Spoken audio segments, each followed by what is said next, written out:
Magandang oras mga kababayan, narito na ang pinaka-latest update natin sa magiging lagay ng ating panahon ngayong araw at sa susunod na 24 oras. Mga kabayan, sa kasulukuyan, si Typhoon Tino ay nagdudulot na ngayon ng mapaminsalang hangin at malalakas na pag-ulan habang tinatawid na ang bahagi ng Western Visayas. Bukod dito, patuloy din natin binabantayan ang isa pang nakasunod na bagyo na mabilis din na lumalakas sa may silangan. Alamin natin ang pinakabagong update dito at ang mga lugar na susunod na dadaanan ni Typhoon Tino. Ayon sa pinakauling datos, ngayong araw, ang sentro ng mata ni Typhoon Tino ay namataan sa paligid ng Bacolod City, Negros Occidental, batay sa pinagsamang ulat mula sa Masbate at Iloilo Doppler Weather Radars. Sa ngayon, taglay ni Tino ang pinakamalakas na hanging umaabot sa 155 km/h at may bugso na hanggang 205 km/h. Ayon sa Pag-asa, kumikilos ito ngayon pakanluran sa bilis na 25 km/h. Ang malalakas hanggang sa typhoon force winds nito ay umaabot na hanggang 350 km mula sa gitna ng bagyo. Ibig sabihin, kahit malayo sa sentro nito, asahan pa rin ang matitinding ulan at bugso ng hangin na maaaring magdulot ng pagbaha, storm surge at pagguho ng lupa sa maraming lugar. Habang patuloy na tinutumbok ni Tino ang kanlurang bahagi ng Visayas papunta sa direksyon ng Panay Gulf at Hilagang Mindoro sa mga susunod na oras, nakataas na ang tropical cyclone wind signal sa maraming lugar sa bansa. Nasa signal number 4 ang Cuyo Islands, pinakailagang bahagi ng Negros Oriental, ang hilagang bahagi ng Negros Occidental, gayon din ang buong Guimaras, Capiz, Iloilo at ang gitna at katimugang bahagi ng Antique, maging antimog na bahagi ng Aklan.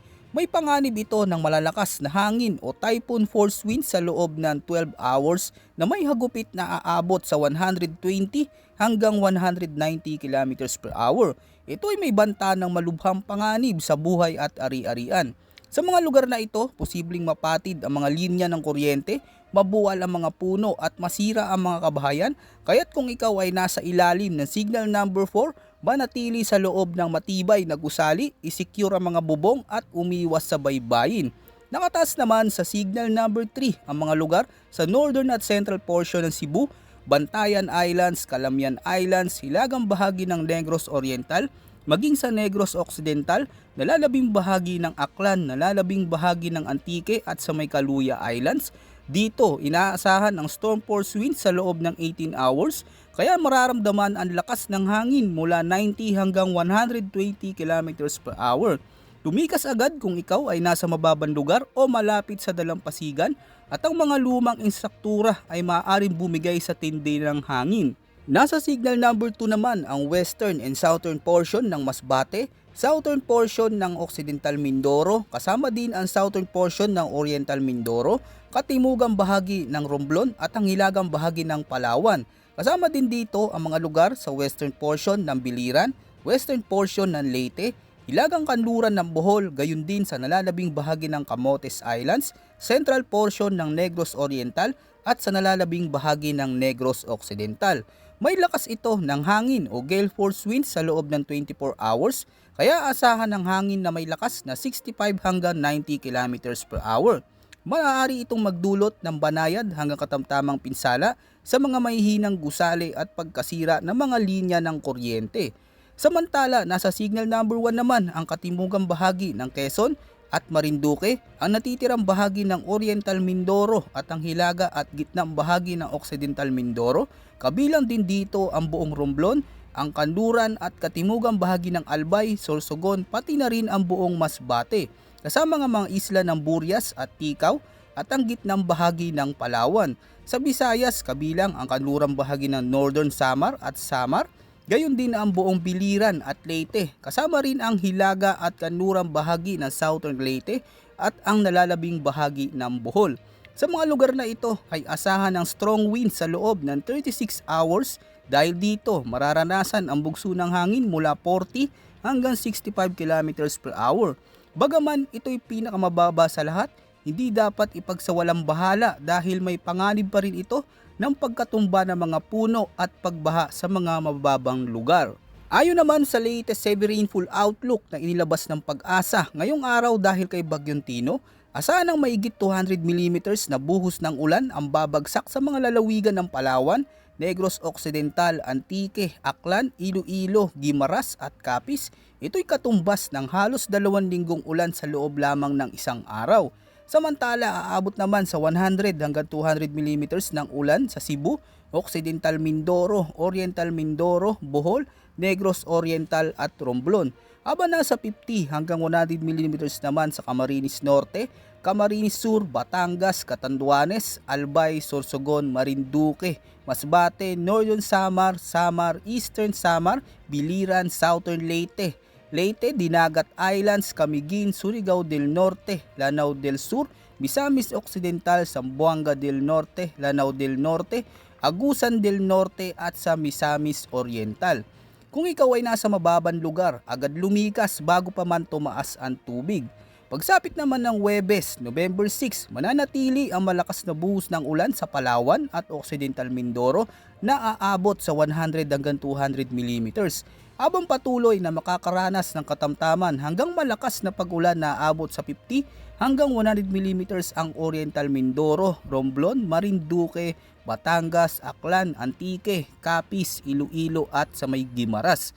Tandaan mga kababayan, ang ulan ay maaaring mas malakas sa mga kabundukan at mataas na lugar at kung may naunang pag-ulan sa inyong lugar, maaaring mas lumala pa ang epekto nito. Ayon naman sa latest forecast track ni Typhoon Tino, batay sa pinakabagong datos ng Pag-asa, patuloy na tatawirin ni Bagyong Tino ang Western Visayas at hilagang bahagi ng Palawan at sa loob ng susunod na 24 oras inaasang lalabas ng kalupaan at muling tatawid sa West Philippine Sea pagsapit ng umaga ng November 5.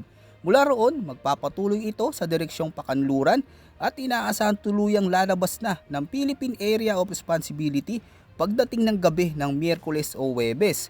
Dahil sa pagbangga nito sa mga kabundukan ng Negros Island Region, bahagyang hihina si Tino ngunit mananatili pa rin ito sa kategoryang typhoon habang dumadaan sa bansa. At kapag ito'y nakalabas na sa West Philippine Sea, inaasahan na muling lalakas ito. Bukod dito mga kababayan, may update din tayo sa pinakabagong bagyo na kasunod ni Tino na mabilis na lumalakas ngayon sa may silangan ng bansa. Batay sa pinakauling datos mula sa mga international weather models, kasalukuyang kumikilos ito pahilagang kanluran kasabay ng mabilis nitong paglakas at may posibilidad na tumama sa kalupaan ng Northern o Central Luzon sa mga susunod na araw. Ayon sa DeepMind Weather Track Forecast, malinaw na makikita ang posibleng track ng sistemang ito, ngunit karamihan ay patungo sa direksyon ng pan-Northern Luzon. Mahalagang tandaan na marami pang maaaring magbago sa takbo, galaw at direksyon ng bagyong ito depende sa magiging kondisyon nito sa karagatan. At kapag tuluyan itong pumasok sa Philippine Area of Responsibility, bibigyan ito ng lokal na pangalan na Bagyong Uwan. Ang mahalaga ngayon, may initial development na tayo para maghanda, magplano. Kaya kung ikaw ay nasa Cagayan Valley, Ilocos Region o Quezon, ito na ang tamang oras para maging alerto at handa. Ayon naman sa lagay ng kondisyon ng hangin at karagatan, sa ngayon asahan na napakabagsik na alon na may taas na 6 meters sa paligid ng Calamian at Cuyo Islands. Ang karagatan ay lubhang mapanganib at anumang uri ng sasakyang pandagat ay mahigpit na ipinagbabawal. Sa mga baybaying dagat ng Hilagang Palawan, Antique, Iloilo, Aklan, Capiz, Guimaras, hilagang bahagi ng Negros Occidental at Hilagang Cebu, inaasahan ng mga alon na aabot hanggang 5 meters ang taas. Samantala sa mga karagatan ng Isabela, Masbate, Kalayaan Islands, Leyte, Southern Leyte at Bohol, kasama na rin ang nalalabing bahagi ng Cebu at Negros Occidental, asahan ng mga alon na aabot ang taas hanggang 4.8 meters. Gayon din sa Cagayan, Polillo Islands, Camarines Norte, Camarines Sur, Catanduanes at ang mga timog na bahagi ng Romblon, Occidental at Oriental Mindoro. Ang paglalayag sa ganitong kondisyon ay lubhang delikado para sa lahat ng uri ng sasakyang pandagat. Mga kababayan, habang patuloy ang pananalasa ng Bagyong Tino sa ating kalupaan, hindi lamang ang mismong dadaanan nito ang dapat maghanda sapagkat ang matitinding ulan, malalakas na hangin at mapanganib na storm surge ay maaari pa ring maranasan kahit sa mga lugar na nasa labas ng tinatayang landfall area o forecast cone. Kaya huwag maging kampante kung may nakataas na wind signal sa inyong lugar, agad na sundin ang mga abiso ng pag-asa at ng inyong lokal na otoridad. Ang bawat pag-ulan ay maaaring magdulot ng baha, pagguho ng lupa o mabilis na pagtaas ng tubig dagat. At para sa susunod na pinakabagong weather updates, manatiling nakamonitor dito sa ating channel. Maraming salamat sa inyong patuloy na pagsuporta. Yan muna ang ating pinaka-latest weather update. Ito po ang inyong weather forecast ng bansa. Maraming salamat po at huwag kalimutang mag-ingat. Ngayon nakakaranas tayo ng sunod-sunod na malalakas na pag-ulan.